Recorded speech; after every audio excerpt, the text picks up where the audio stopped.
there's a difficult subject to tackle right here. It's the Detroit Pistons. 9.7 left. Oh boy, here we go. Sell the team, they're saying. The unknown comic. Yeah, we're not 2-26 bad. Sexton buries them both. 7 straight at crunch time without Lauri Markkanen. No way are we that bad. They possibly could become the worst team in NBA history. The Detroit Pistons are an absolute joke this year, putting up the worst start in NBA history. But before we jump into how this happened, let's get some background. The Pistons used to be a pretty successful franchise over their years. Isaiah Thomas helped them win the 1989 and 90 NBA titles as the villains of the NBA, and they won it again in 2004. But then, once they reached the 2010s and all of their stars left, Detroit entered rebuilding mode. They stayed below average for over a decade and saw great players like Blake Griffin have their primes wasted away. In 2020, the Pistons hired Troy Weaver as their new GM. What happened? They had the worst record in the East. Okay, now they have the first overall pick in the draft. They selected Cade Cunningham out of Oklahoma State, who looked to be the future of Detroit. What happened? The Pistons had 2 more bad seasons. Last year, they even reached a franchise-low 17-win season for the worst record in the NBA. With that, head coach Dwayne Casey stepped down from his job, and Detroit said hello to their new coach, Monty Williams. Okay, Monty's a decent coach. Let's see his contract. $78.5 million? The average head coach salary is $3.5 million, but Monty's averaging almost 13. So Williams must be a good coach, and as a Suns fan, I'll tell you about him. Monty Williams was hired to the Phoenix Suns in 2019. He led them to the NBA Finals, where they blew a 2-0 lead. Okay, next year was stronger though. Monty won Coach of the Year, and the Suns won a record 64 games.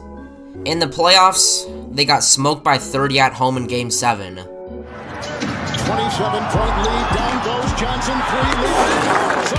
Oh no. They're shredding them. Okay, next year they're even stronger with Kevin Durant. But in the playoffs, they got smoked by 30 at home again, and Monty was fired. It doesn't help that his player rotation stunk, and he had a toxic relationship with DeAndre Ayton. So yeah, Monty Williams sucks. I mean, who would give this guy $80 million? The Pistons. Also, once the Pistons had a bad start to 2022, they started a tank for the once-in-a-generation talent Victor Wembanyama. But instead, they fell to 5th in the draft. Detroit drafted Asar Thompson and Marcus Sasser in the first round, who are still very talented players. And then shocked the NBA world after acquiring Joe Harris and Monte Morris. So basically, the only reliable player the Pistons have is Cade Cunningham, the first overall pick who averages 20 points a night. In his first couple years in the league, Cunningham was injured a lot, but this year in 2023, he was healthy.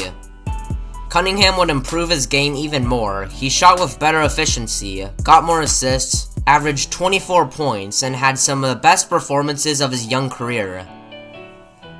But these good numbers would be overshadowed by a crappy team and the worst start in NBA history. So yeah, let's jump into it.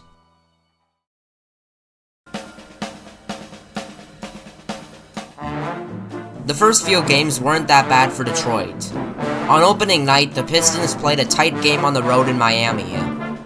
Cunningham dropped 30 and had a chance to win the game. Gets it off for the win. He missed it. And Miami holds on to win their season opener. But they'd bounce back, beating up on some crappy teams to get above 500. So hey, maybe this team won't be that bad. Ah shoot, well, OKC beat them pretty good. But they're 2-2 heading into November. They would play close in their next few games, but every time the Pistons fell short. First they blew an 18-point lead to Portland. Then an injured New Orleans beat them by 9. KD and the Suns went into Detroit and dominated their old coach. And Golden State also got a free W. Oh, and out of nowhere, Detroit's on a 5-game losing streak. Well, that happens sometimes, even to the best of teams. but they're definitely not gonna snap the losing skid tonight, cause the Pistons are playing on the road in Milwaukee against Dame and Giannis. Yeah, this game's over. Look, the Bucks are smoking him. Antetokounmpo to the basket on the other end, quick jam. And he taunted Isaiah Stewart, and he's going to get teed up Again? by Scott Twardowski. And he's gone, right? He could be kicked out of the game. Without Giannis, Detroit regained hope. Marcus Sasser began to chip away from the deficit and gave them an 8-point lead heading into the fourth.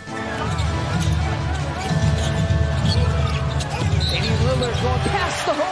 Detroit defense. Bucks trail by 3.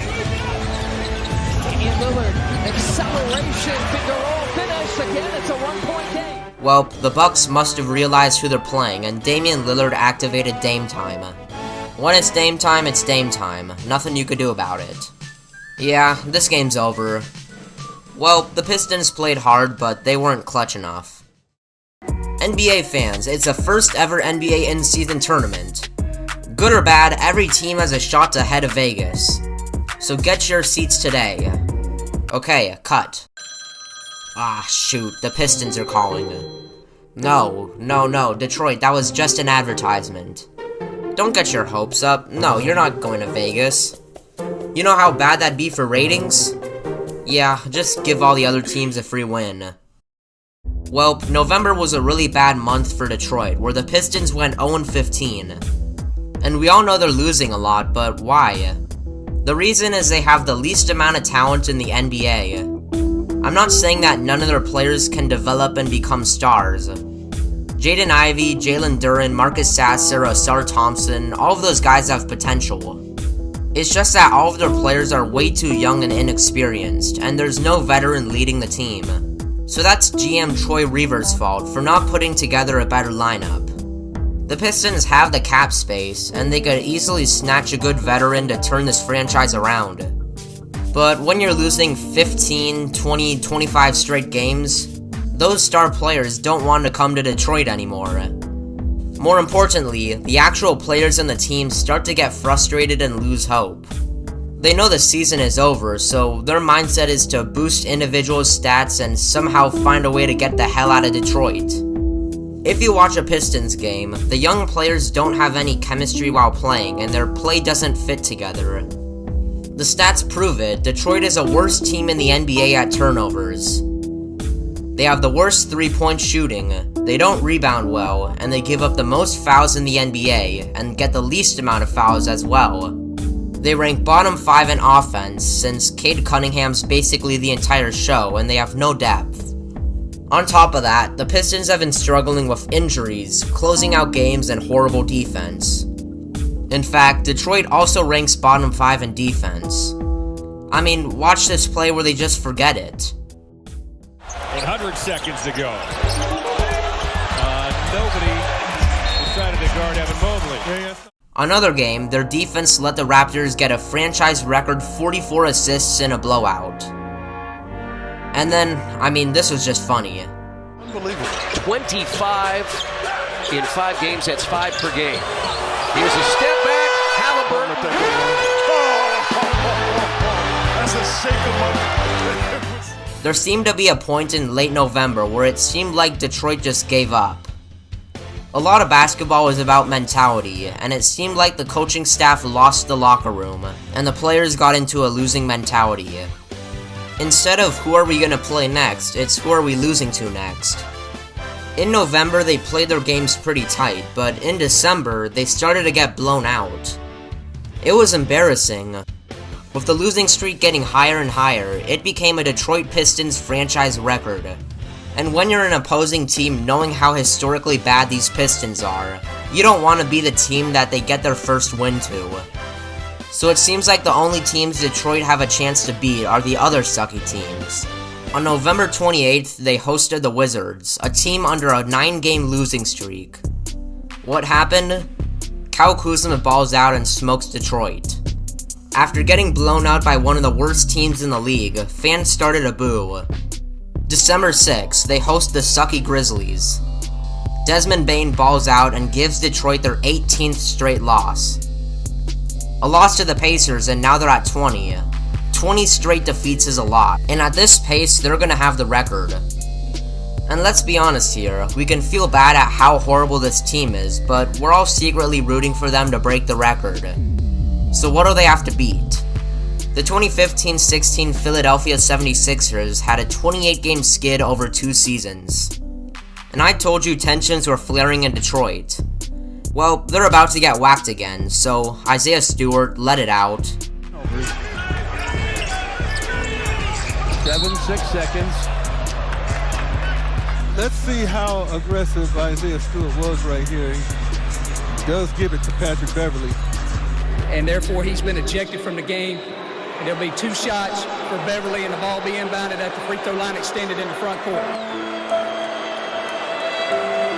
Nice little touch pass. Green wants another long one. Three-quarters the way in before it scored shot.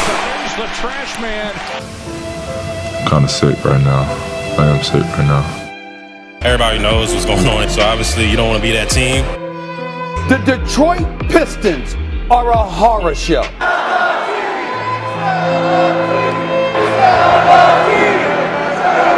I mean, look, it's human nature. You know what I'm saying? Everybody feels down when you lose, and you've lost this many in a row. We have a good core. We have a good foundation. So we have to not panic. No way. Are we that bad? You can say it, deflating. I mean, it is what it is. Nobody could have ever predicted this, that the Pistons now find themselves. The losing streak reaches 27 consecutive games. That is the longest streak in a single season in NBA history.